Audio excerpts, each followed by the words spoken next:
Hello dear students. आज का हमारा लेक्चर है concept and theories of social change, यानी सामाजिक परिवर्तन की अवधारणा और उससे जुड़े हुए महत्वपूर्ण सिद्धांत। आज के इस लेक्चर में हम जानेंगे कि सोशल चेंज क्या है, सोशल चेंज में हमें किन किन चीज़ों पे ध्यान देना है, सोशल चेंज की क्या क्या विशेषताएं हैं, इसके परिवर्तन के तरीके क्या क्या हैं, इस सोशल चेंज के आने में कौन कौन से तत्व हैं जो बाधक के तौर पर काम करते हैं, और इससे जुड़ी कुछ थ्योरीज को देखेंगे। तो चलिए शुरू करते हैं और समझते हैं कि सोशल चेंज या सामाजिक परिवर्तन से अभिप्राय क्या है। दोस्तों, सामाजिक परिवर्तन जो है वो किसी क्रिया या वस्तु की पहले की स्थिति में बदलाव को दर्शाता है। यहाँ हमें ध्यान देना है कि इसे सामाजिक परिवर्तन उसी कंडीशन में कहा जाएगा जब ये परिवर्तन केवल कुछ व्यक्तियों में ना आकर के समाज के अधिकांश लोगों के जीवन में आ जाता है। ये परिवर्तन बेसिकली आपको 3 स्तर पर देखने को मिलेगा। पहला स्तर होगा सोशल स्ट्रक्चर में बदलाव आ जाएगा। फॉर एग्जाम्पल, जैसे आप देखेंगे तो पहले भारतीय समाज जो था वो 4 वर्णों में विभाजित था, लेकिन आज आप देखेंगे तो उसका सोशल स्ट्रक्चर बदल चुका है। आज आपको वो 4 वर्ण कहीं दिखाई नहीं देंगे, बल्कि उसके स्थान पर बहुत सारी जातियां और उपजातियां नजर आएंगी। दूसरा जो स्तर है वो है फंक्शन, यानी जो संस्थाएं पहले जो काम करती थी अब उनके कामों की प्रकृति में अंतर आ जाएगा। जैसा कि मैंने आपको एग्जाम्पल दिया वर्ण व्यवस्था का, तो वर्ण व्यवस्था में वर्ण में सपोज करिए हम केवल एक वर्ण को लें, ब्राह्मण का काम लें, तो ब्राह्मण का काम क्या था? वेदों का पढ़ना और पढ़ाना। लेकिन आज के समय में जो ब्राह्मण हैं, क्या वो यही काम करते हैं? नहीं, उनके कामों में बहुत परिवर्तन आ गया है। तीसरा है रिलेशंस में परिवर्तन आ जाना, यानी इनके आपसी संबंधों का बदल जाना। जैसे 4 वर्णों के उस समय जो आपसी संबंध थे वो कैसे थे? हायरार्कल थे। लेकिन आज के समय में आपको इस प्रकार की क्लियर हायरार्की देखने को नहीं मिलेगी, यानी इनके आपसी संबंध भी बदल गए हैं। तो आप सोशल स्ट्रक्चर, फंक्शन और रिलेशन के आधार पे देख सकते हैं कि समाज में कोई क्रिया या कोई वस्तु, उसकी पहले की स्थिति क्या थी और उसकी आज की स्थिति क्या है। उसमें जो भी परिवर्तन है उसे आप सामाजिक परिवर्तन बुलाएंगे। आइए जानते हैं कि ये जो सामाजिक परिवर्तन होते हैं इसके पीछे कौन से कारक उत्तरदायी होते हैं, आखिर ये सामाजिक परिवर्तन आते क्यों हैं। तो सबसे पहला कारण तो होता है ज्योग्राफिकल कंडीशंस, यानी वहाँ की जो भूगर्भिक जो फैक्टर्स हैं, वहाँ की जो भौगोलिक स्थितियाँ हैं, वो डिसाइड करती हैं कि सोशल चेंज कैसे आएगा। जैसे आप देखते हैं कि कई बार भूकंप आ जाते हैं, बाढ़ आ जाती है, तो या सुनामी आ जाती है, तो उसकी वजह से अचानक से समाज में परिवर्तन होते हैं, क्योंकि बहुत सारे लोग विस्थापित हो जाते हैं। या आप देखेंगे कि कई बार आपकी जो ज्योग्राफिकल कंडीशंस वो बहुत ज़्यादा अच्छी होती हैं, आपके स्वास्थ्य के लिए अच्छी हैं ना, वहाँ पे लोगों का मानसिक शारीरिक विकास, बौद्धिक विकास ज़्यादा अच्छे से होता है। अगर ऐसा होगा तो वहाँ के लोग ज़्यादा इनोवेशंस करेंगे, और इस प्रकार उनकी जो भौगोलिक स्थिति है वो वहाँ के समाज में किस प्रकार के परिवर्तन होंगे, वो डिस्ट्रक्टिव होंगे या कंस्ट्रक्टिव होंगे, इन चीज़ों को डिसाइड करने में महत्वपूर्ण रोल अदा करती है। दूसरा कारण है कल्चरल फैक्टर्स, या आप कल्चरल टूल्स कह सकते हैं। क्योंकि आप देखते हैं कि एक सोसाइटी जो है उसमें कई बार कल्चरल कन्फ्लिक्ट्स होते हैं, या एक कल्चर दूसरे कल्चर को डोमिनेट करने की कोशिश करती है, या कई बार एक कल्चर दूसरी कल्चर को एडॉप्ट कर लेती है। तो जो कल्चरल, जो सांस्कृतिक आदान प्रदान होता है, वो कल्चरल फैक्टर भी समाज में परिवर्तन लाते हैं। जैसे हम आज देख रहे हैं कि ग्लोबलाइजेशन के दौर में हमारी कल्चर में बहुत सारे परिवर्तन हो चुके हैं। इवन मैं इंडियन कल्चर की बात करूं तो यहाँ का जो ट्रेडिशनल रहन सहन था, जो ट्रेडिशनल पहनावा था, आप उसी में परिवर्तन देख लीजिए। आप अपनी 1-2 पीढ़ी पीछे जाएंगे तो आपकी जो दादी हैं, जो अम्मा हैं, उनके पहनावे में, आपके ग्रैंडफादर ग्रैंडफादर के पहनावे में, और आज आपके और आपकी मदर के, आपकी सिस्टर के पहनावे में आप अंतर देखेंगे, तो आप पाएंगे कि किस प्रकार से जो कल्चरल फैक्टर्स हैं वो सोशल चेंज में इम्पोर्टेंट रहे हैं। इसके अलावा आप बोल सकते हैं कि एक तरीके से आपकी जो डेमोग्राफी है, यानी आपकी जनसंख्या, वो भी एक महत्वपूर्ण रोल प्ले करती है। अगर आपकी जनसंख्या ज़रूरत से ज़्यादा है, आपकी जनसंख्या आपके समाज के ऊपर एक बोझ की तरह है, जनसंख्या इतनी ज़्यादा है जिसका समाज पालन पोषण नहीं कर पा रहा है, जिसकी वजह से गरीबी है, भुखमरी है, बेकारी है ना, दंगे फसाद हैं, तो ऐसी जनसंख्या की वजह से सोशल चेंज अलग प्रकार के होंगे। लेकिन अगर जनसंख्या जो है वो संसाधनों के हिसाब से ठीक है, और जनसंख्या जो है वो कहीं पे घटती जा रही है, या इसी प्रकार के जो जनसंख्या है वो कंस्ट्रक्टिव है, वो समाज के भले के लिए मिलजुल कर काम करते हैं, तो ऐसी जो पॉपुलेशन है वो समाज में एक अलग तरीके के बदलाव लाएगी। इसके अलावा आप देखेंगे कि जो टेक्नोलॉजिकल फैक्टर्स हैं, है ना, वो भी आपके सोशल चेंज में सहायक होते हैं, आपके सामाजिक परिवर्तन को लाने में सहायक होते हैं। जैसे आप देखेंगे, जब आविष्कार जो भी होता है, भाप के इंजन का आविष्कार हुआ तो उसने समाज को किस तरीके से बदला, विस्फोटकों का जो आविष्कार हुआ उसने समाज को किस तरीके से बदला, या आप देखेंगे कि आज हम जहाँ खड़े हैं 21वीं सदी में, तो आर्टिफिशियल इंटेलिजेंस का जब आविष्कार हो रहा है, जब आर्टिफिशियल इंटेलिजेंस का प्रयोग करते हुए हमारे हाथ में इतने स्मार्ट गैजेट्स आ गए हैं, तो उस दौरान हमारे सोसाइटी में किस प्रकार के परिवर्तन हो रहे हैं। तो जो टेक्नोलॉजिकल फैक्टर हैं, जो आविष्कार होते हैं, वो भी समाज को बदलने का काम करते हैं। एक समय था जब टेक्नोलॉजी पुरानी थी, लोगों के पास फ़ोन नहीं होते थे, तो उस समय हमारा सामाजिक इंटरेक्शन अलग टाइप का होता था। लेकिन आज आप देखेंगे कि एक परिवार में केवल एक बच्चा और माँ बाप हैं, तो वो भी इस टेक्नोलॉजिकल चेंज की वजह से, सब लोगों के फ़ोन में हाथ आने की वजह से, बहुत बार ऐसा होता है कि तीनों पास बैठे हुए भी, बिल्कुल फ्री होते हुए भी, एक दूसरे की तरफ देखें भी ना। तो इस प्रकार से जो टेक्नोलॉजिकल फैक्टर है वो भी आपके सामाजिक परिवर्तन में कंट्रीब्यूट करता है। इसके अलावा कुछ आर्थिक कारक भी होते हैं, जैसे आपने कार्ल मार्क्स के बारे में सुना होगा। तो कार्ल मार्क्स की तो पूरी थ्योरी ही इस चीज़ के ऊपर बेस्ड है। वो कहते हैं कि जो अर्थव्यवस्था है, जो आर्थिक कारक हैं, वो समाज के नींव का काम करते हैं, और आर्थिक कारकों के आधार पे बाकी सारे जो भी, चाहे वो सामाजिक व्यवस्था हो, चाहे धार्मिक व्यवस्था हो, चाहे आपकी राजनीतिक व्यवस्था हो, वो सारे सुपर स्ट्रक्चर्स उसी के आधार पर खड़े होते हैं।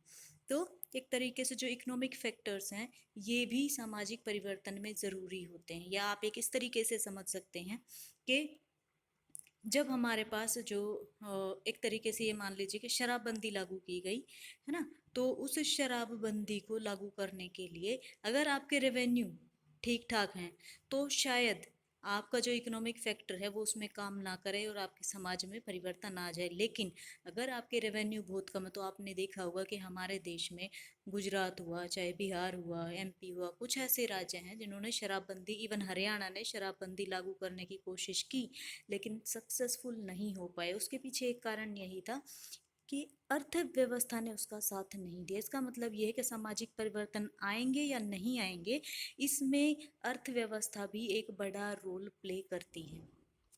इसके अलावा कुछ आइडियोलॉजिकल या साइकोलॉजिकल फैक्टर्स जो हैं, वो भी इसमें रोल प्ले करते हैं। जैसे आप देखेंगे कि एक समय था जिस समय अ, तलाक एक बहुत बुरी चीज़ मानी जाती थी, लेकिन आज के समय में देखोगे तो विवाह विच्छेद जो है वो बहुत बड़ी चीज़ नहीं मानी जाती।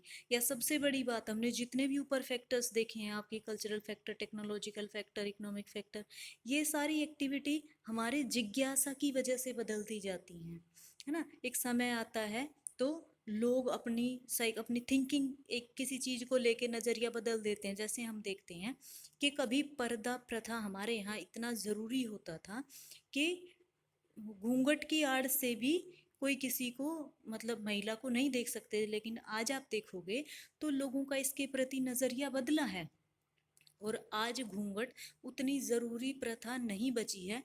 हमारे समाज के अधिकांश हिस्से में इतना सामाजिक परिवर्तन हो चुका है कि आपकी पर्दा प्रथा केवल नाम मात्र के लिए, केवल कुछ छोटे से समुदाय में ही बची है। इसके अलावा कुछ बायोलॉजिकल फैक्टर्स भी होते हैं।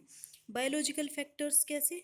जैसे आपने थ्योरी ऑफ इवोल्यूशन, डार्विन की थ्योरी सुनी होगी कि किस प्रकार से जो पृथ्वी पर जीवन की उत्पत्ति हुई वो एक सिंगल सेल से हुई, और आज हमारे पास इतने प्रकार के, इतनी प्रजातियों के जीव जंतु हैं। इवन मनुष्य भी, मनुष्य के जब इवोल्यूशन को, उसके उद्भव को पढ़ते हैं तो जानते हैं कि ये इसका जो बायोलॉजिकल फादर जो थे वो कुछ चिंपैंजीज थे। फिर हम देखेंगे कि जो बायोलॉजिकल फैक्टर क्या है, हमारी बायोलॉजी डिसाइड करती है कि हमारी मानसिक क्षमता कैसी होगी, हमारी प्रजनन दर क्या होगी, है ना। हाँ, सपोज करिए फॉर एग्जांपल कि हमारी जो बायोलॉजी है वो, उसमें पुरुषों की मृत्यु दर ज़्यादा है, उनके उनका जो बायोलॉजिकल कंपोजिशन है या उनके जो जीन्स है वो कुछ इस तरीके से हैं कि पुरुष कम जी पाते हैं। तो ऐसे में पुरुषों की मृत्यु दर बढ़ेगी, तो सिंपल सी बात है कि जो विधवा हैं उनकी जनसंख्या बढ़ेगी, उनकी जनसंख्या ज़्यादा बढ़ेगी। इसका मतलब ये है कि जो फीमेल्स हैं उनकी शिक्षा बहुत बुरे तरीके से प्रभावित होगी। यानी कहने का मतलब ये है कि हमारे समाज में बायोलॉजिकल फैक्टर्स भी काफ़ी अहम रोल अदा करते हैं। इसके अलावा बहुत सारे ग्रेट मैन थ्योरी सुनी होगी कि बहुत सारे ऐसे महान व्यक्ति होते हैं कभी अपने समय के, जिनकी वजह से समाज में परिवर्तन आता है। जैसे आपने सुना होगा, जब भी आप इतिहास पढ़ते हैं तो देखते हैं कि किस प्रकार से हर बार किसी एक महान व्यक्ति ने नया धर्म ही शुरू कर दिया। या आप देखेंगे कि हमारे स्वतंत्रता आंदोलन के दौरान जो महात्मा गांधी हुए, उन्होंने सामाजिक परिवर्तन को एक अहिंसा की नई दिशा ही दे दी, है ना। तो इसी प्रकार से आप और बहुत तरीके के महान लोगों के बारे में सुनेंगे, कभी दयानंद सरस्वती के बारे में सुनेंगे, कभी स्वामी विवेकानंद के बारे में सुनेंगे, कभी आप इंदिरा गांधी के बारे में सुनेंगे, है ना। तो इस प्रकार के जो महान लोग होते हैं वो भी सामाजिक परिवर्तन को एक दिशा देते हैं, सामाजिक परिवर्तन का कारण बनते हैं। तो चलिए आगे बढ़ते हैं। ये थे सामाजिक परिवर्तन के कारक जो सामाजिक परिवर्तन को बढ़ाते हैं या घटाते हैं या उसको एक नई दिशा देते हैं। आइए देखते हैं कि सामाजिक परिवर्तन जिसके बारे में हम इतनी बातचीत कर रहे हैं, इसकी क्या विशेषताएं, यानी कौन कौन सी चीज़ें हैं जो सामाजिक परिवर्तन को एक तरीके से परिभाषित करती हैं, है ना। तो इसकी सबसे पहली विशेषता ये है कि परिवर्तन किसी व्यक्ति विशेष या समूह विशेष, संस्था या जाति विशेष में नहीं होता, बल्कि संपूर्ण समाज में होता है, यानी एक यूनिवर्सल फिनोमिना है, तभी इसको सोशल चेंज कहा जाता है।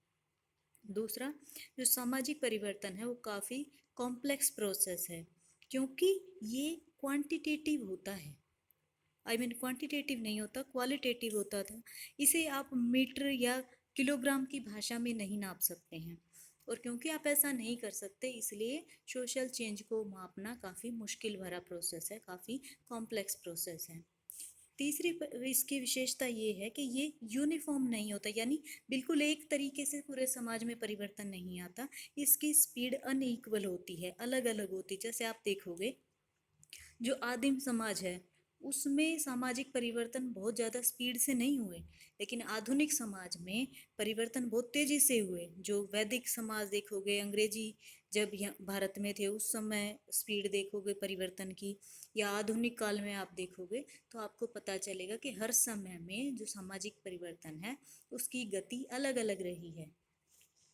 इसके अलावा हम कह सकते हैं कि जो सोशल चेंज है उसको प्रिडिक्ट नहीं किया जा सकता, उसकी भविष्यवाणी नहीं की जा सकती। फॉर एग्जांपल, जैसे हम औद्योगिकरण के बारे में पढ़ते हैं, हमें पता है कि औद्योगिकरण की वजह से बाद में शहरीकरण हुआ, औद्योगिकरण की वजह से रूस और चीन जैसे देशों में साम्यवादी क्रांति आई, इसकी वजह से जाति प्रथा का रूप चेंज हुआ, इसकी वजह से संयुक्त परिवार बदले। लेकिन ये कैसे बदलाव होना था इस बात की कोई भी भविष्यवाणी नहीं कर सकता था। इवन आज भी, आज जो हम आर्टिफिशियल इंटेलिजेंस के ऊपर काम कर रहे हैं, और उसको छोड़िए, आज जो करंट पेंडेमिक चल रहा है, जो कोरोना चल रहा है, हम इसके बारे में भी नहीं बता सकते हैं कि ये हमारे समाज में किस प्रकार के परिवर्तन लाएगा। तो फाइनली हम कह सकते हैं कि जो सामाजिक परिवर्तन है वो कैसे हैं, अनप्रिडिक्टेबल हैं, उनकी भविष्यवाणी नहीं की जा सकती, नहीं बताया जा सकता कि वो परिवर्तन किस दिशा में, कौन सी दिशा लेगा, कौन सा रुख लेगा। इसके अलावा जो सामाजिक परिवर्तन होते हैं इनकी एक विशेषता ये भी है कि ये प्लान्ड भी हो सकते हैं और अनप्लान्ड भी हो सकते हैं, यानी योजना बना के भी लाए जा सकते हैं। जैसे आप देखिए एजुकेशन, हम एजुकेशन के लिए प्रॉपर प्लानिंग करते हैं, हमारा लिटरेसी रेट बढ़ाने के लिए स्कूल खोलते हैं, कॉलेज खोलते हैं, या आप देखोगे कोई आंदोलन करते हैं, जैसे किसान है वो क्या कर रहे हैं, प्लानिंग कर रहे हैं कि जो समाज में परिवर्तन लाने के लिए जो कॉन्ट्रैक्ट फार्मिंग या और जो दूसरे कानून लाए गए हैं वो ना लाए जाएं, ताकि ये परिवर्तन ना हो। तो वो उस परिवर्तन को रोकने के लिए मूवमेंट कर रहे हैं। तो इसी प्रकार से जो ये सारी चीज़ें कैसी हैं, प्लान्ड हैं, मतलब हमने इनके लिए पहले से योजना बनाई है। लेकिन कुछ परिवर्तन जो होते हैं वो अनप्लैंड होते हैं। कैसे? जैसे बारिश का आना। आप देखते हो कि मुंबई में अचानक से मुंबई डूबने लगती है, तो समाज में परिवर्तन उसकी वजह से होगा। या आपने देखा कि किस प्रकार से जब हम हड़प्पा सभ्यता के बारे में पढ़ते हैं तो हम देखते हैं कि या तो वो सभ्यता डूब के खत्म हुई है ना, या किसी और वजह से। तो इस प्रकार के जो वर्षा है, तूफान है, या और कोई प्राकृतिक आपदा है, इससे भी समाज परिवर्तित होते रहते हैं। इसके अलावा ऐसा कहा जाता है कि जो सामाजिक परिवर्तन है उसको आप बिना किसी एरिया या समय के रेफरेंस के नहीं समझ सकते हैं। यानी अगर मैं सिर्फ ये कहूँ कि पहले भारत कैसा था और आज भारत कैसा, उसमें क्या क्या परिवर्तन हुए, तो आप में से शायद बहुत सारे लोग उसको, बहुत सारे क्या, मैक्सिमम लोग इस कंफ्यूजन में रहेंगे कि पहले का मतलब क्या, पहले का मतलब क्या, आज से 10 साल पहले, या हम जब आज़ाद हुए तब, या जब हड़प्पा सभ्यता का टाइम था तब, या जब मनुष्य पैदा हुआ तब और अब। तो इसका मतलब ये है कि विदाउट रेफरेंस हम क्या परिवर्तन देखना चाह रहे हैं, किस संस्था में परिवर्तन देखना चाह रहे हैं, उसको नहीं बता पाते। और इसकी सबसे बड़ी विशेषता ये भी है कि ये मटेरियल और नॉन मटेरियल फील्ड में इसका जो चेंज है वो अलग अलग होता है। यानी अलग अलग गति से सामाजिक परिवर्तन होता है भौतिक और अभौतिक वस्तुओं में। इसको अभी हम और ज़्यादा एलोबरेट करेंगे जब हम इसकी अलग अलग थ्योरीज को पढ़ेंगे। आइए एक बार देख लेते हैं कि जो सोशल चेंज है उसको लाने के कौन कौन से मोड या कौन कौन से साधन या तरीके हैं। तो बेसिकली सोशल चेंज तो बहुत तरीकों से आ सकता है, लेकिन ये चार इसमें मेजर कैटेगरीज हैं जिसमें लगभग सारी चीज़ें समा जाती हैं। जैसे सबसे पहला है इवोल्यूशन, यानी उद विकास। इसका मतलब ये है, ये ऐसा कहता है कि जो परिवर्तन है वो एक निश्चित दिशा में होता है, परिवर्तन निरंतर होता रहता है, रुकता नहीं है, और परिवर्तन रचनात्मक होता है, यानी उसमें कुछ वैल्यू एडिशन करता है। जैसे फॉर एग्जाम्पल, जैसे मैंने बताया कि आपके चिंपैंजी से मनुष्य बना, तो मनुष्य चिंपैंजी से बेहतर बना, ना कि चिंपैंजी से खराब बना, है ना। जो मनुष्य है वो आज भी क्या है, इवोल्व हो रहा है, उसका विकास हो रहा है, वो वहीं पे ठहरा नहीं है। इसका मतलब इवोल्यूशन के थ्रू सोशल चेंज होता है। दूसरा तरीका है थ्रू डेवलपमेंट, विकास के द्वारा। अब विकास कैसे नापेंगे, तो इसके लिए तीन चार पैरामीटर्स जो हैं वो यूज़ किए जा सकते हैं। जैसे आप स्केल में बढ़ोतरी या मात्रा में बढ़ोतरी देख सकते हैं, या कार्य क्षमता में बढ़ोतरी देख सकते हैं। इसके अलावा आप म्यूचुअल रिलेशंस में किस प्रकार के संबंध है वो देख सकते हैं, या आप फ्रीडम, फ्रीडम कितनी बड़ी है, जब आप ये तीन चार पैरामीटर पे देखते हैं तो आपको पता चलता है कि आपका सोशल चेंज हुआ है, कितना हुआ है, किस दिशा में हुआ है। इसके अलावा रिवॉल्यूशन यानी क्रांति, क्रांति भी दो तरीके की हो सकती है, या तो वो हिंसक हो सकती है जैसा आपने रूस और चीन में देखा, है ना। तो क्रांति भी सामाजिक परिवर्तन लाती है, जैसे मैंने आपको रूस और चीन की क्रांति का उदाहरण दिया। तो रूस और चीन में जो क्रांति आई वो क्रांति हिंसक थी, और उसने अचानक से वहाँ की व्यवस्था को, वहाँ के सामाजिक व्यवस्था को पलट दिया। पहले वहाँ समाजवादी जैसी कोई व्यवस्था नहीं थी, लेकिन अचानक से ये 1917 और 1949 की क्रांति के बाद इन दोनों देशों में समाजवाद की स्थापना हुई, यानी वहाँ का परिवर्तन समाजवादी सिद्धांतों के अकॉर्डिंग चेंज हुआ, सोशल चेंज हुआ। दूसरा, एक रिवॉल्यूशन नॉन वायलेंट भी हो सकती है, अहिंसक भी हो सकती है, जैसा कि हम इंग्लैंड की ग्लोरियस रिवॉल्यूशन की बात करते हैं। तो ये जो रक्तहीन क्रांति या ग्लोरियस रिवॉल्यूशन थी, इसने वहाँ के निरंकुश राजतंत्र को अचानक से सीमित राजतंत्र में बदल दिया था। तो इस प्रकार से भी वहाँ सोशल चेंज आया। इसके अलावा एक एडप्टेशन भी है, यानी अनुकूलन। अनुकूलन किससे? या तो आप खुद को परिस्थितियों के अनुसार ढाल दो, या तो समाज खुद को परिस्थितियों के अनुसार ढाल ले, या फिर परिस्थितियों में संशोधन कर ले। ये तरीका भी समाज में परिवर्तन लाने का हो सकता है। चाहे कोई भी तरीका हो, कुछ ऐसी प्रॉब्लम्स हैं जो सामाजिक परिवर्तन को आने से रोकती हैं। आइए देखते हैं ये बाधाएं क्या है। इसमें सबसे बड़ी बाधा है परंपरावाद। परंपरावाद यानी जो परंपराएं चली आ रही हैं, समाज उनको बनाए रखना चाहता है। जैसे आप देखेंगे कि जो महिलाएं हैं वो वैदिक पीरियड के, पोस्ट वैदिक पीरियड के बाद से ही घर की चार दीवारी में कैद कर दी गई। आज जब आधुनिक युग में हम खड़े हैं, जब स्त्री को पुरुष के बराबर समझा जाता है, जब स्त्री हर फील्ड में खुद को साबित कर चुकी है, उसके बावजूद भी आप देखेंगे कि कुछ लोग जो परंपरा को बनाए रखना चाहते हैं, जो समाज में परिवर्तन नहीं लाना चाहते हैं, वो आज भी महिला को घर की चार दीवारी में रखना चाहते हैं, है ना। कभी इज्जत के नाम पे, तो कभी समाज में हो रही हिंसा से बचाने के नाम पे, या कभी किसी और चीज के नाम पे, कभी परंपरा के नाम पे। तो बेसिकली क्या है कि वो फीमेल को जो फ्रीडम मिलने में जो परिवर्तन हुआ, उस परिवर्तन को रोकना चाह रहे। तो एक तरीके की बाधा क्या है? आपका ट्रेडिशनलिज्म है, आपकी परंपरा को बनाए रखने की भावना है। दूसरा है रिलीजियस फंडामेंटलिज्म, यानी आपका जो धर्म को लेके नजरिया है, धार्मिक कट्टरपंथ जो है। क्योंकि धर्म जो है वो आपको अंधविश्वासी बनाता है, धर्म आपको भाग्य के भरोसे बैठाता है ना।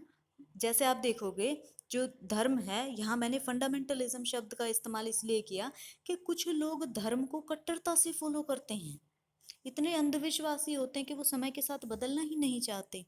फॉर एग्जाम्पल आप देखिए, जैसे इस्लाम में आप देखते हैं कि जन्नत के नाम पे आतंकी तैयार करते हैं कि हम इस्लाम की रक्षा करेंगे, इस्लाम में जो लिखा है बिल्कुल वही फॉलो होना चाहिए, लेकिन वो जन्नत बनाने के लिए साइंटिस्ट बनने की कोशिश नहीं करेंगे।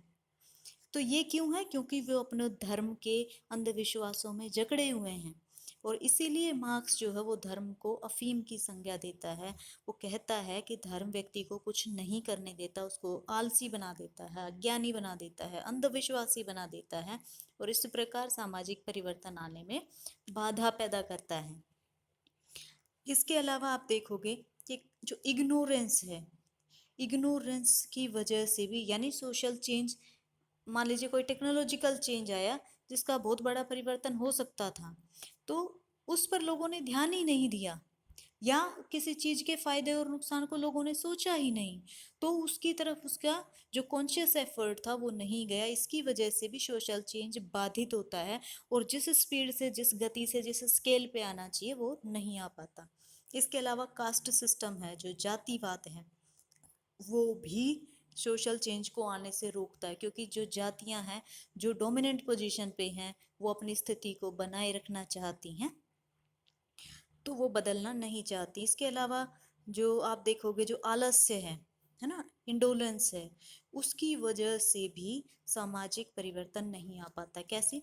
For example, don't take it otherwise, लेकिन अगर एक रीसेंट एग्जांपल की मैं बात करूं, तो जब से कोरोना पेंडेमिक की वजह से लॉकडाउन शुरू हुआ, आपने देखा होगा कि बहुत सारे जो कोर्सेज हैं, या सेमिनार्स हैं, या और जो दूसरी एक्टिविटीज़ हैं, वो एक्टिविटीज़ ऑनलाइन शुरू हुई। लेकिन इसमें बहुत सारे लोग ऐसे भी हैं जो अपने आलस्य की वजह से उस ऑनलाइन मैकेनिज्म को सीखने में सक्षम नहीं रहे। आलस्य की वजह से उन्होंने अवॉइड किया कि वो उस परिवर्तन को एडॉप्ट करें, है ना। इसमें उन्होंने बहुत तरीके के बहाने लगाए होंगे, लेकिन मुख्य रीजन क्या था?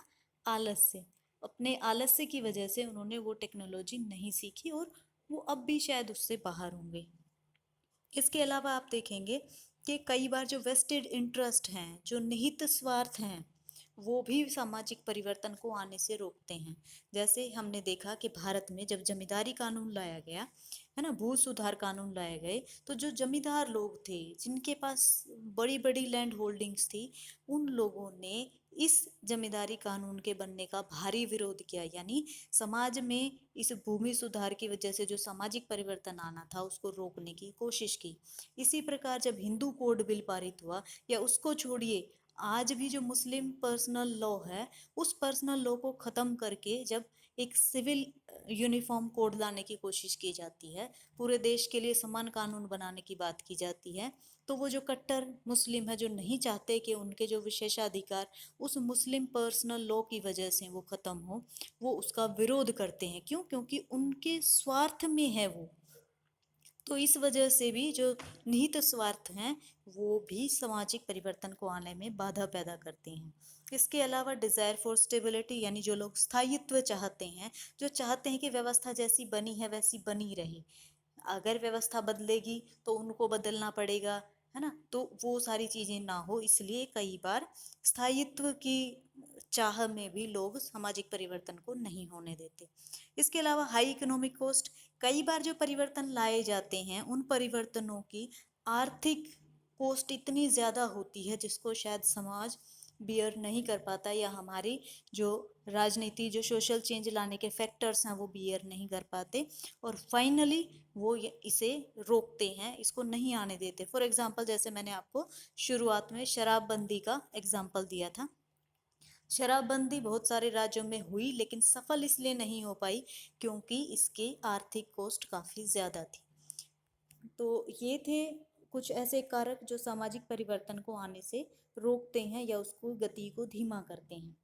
दोस्तों, सोशल चेंज के बारे में बहुत सारी थ्योरीज हैं, जिसमें theory of evolution, cyclic theory, linear theory, theory of cultural lag, theory of conflict, ये सारी थ्योरी हम अगले लेक्चर में पढ़ेंगे। और आइए एक बार फिर से विजिट कर लेते हैं कि हमने इस लेक्चर में क्या क्या पढ़ा। सबसे पहले हमने देखा सोशल कोज क्या होता है, आई मीन सोशल चेंज क्या होता है। फिर हमने सोशल चेंज के उन कारकों को पढ़ा जिनकी वजह से समाज में परिवर्तन होते हैं। उसके बाद हमने इसकी विशेषताओं को देखा। फिर हमने उन तरीकों को, उन मोड्स को, उन साधनों को देखा जिनकी वजह से सामाजिक परिवर्तन होते हैं। फिर हमने सामाजिक परिवर्तन के मार्ग में आने वाली बाधाओं के बारे में जाना। तो ये था हमारा आज का लेक्चर। नमस्कार, थैंक यू।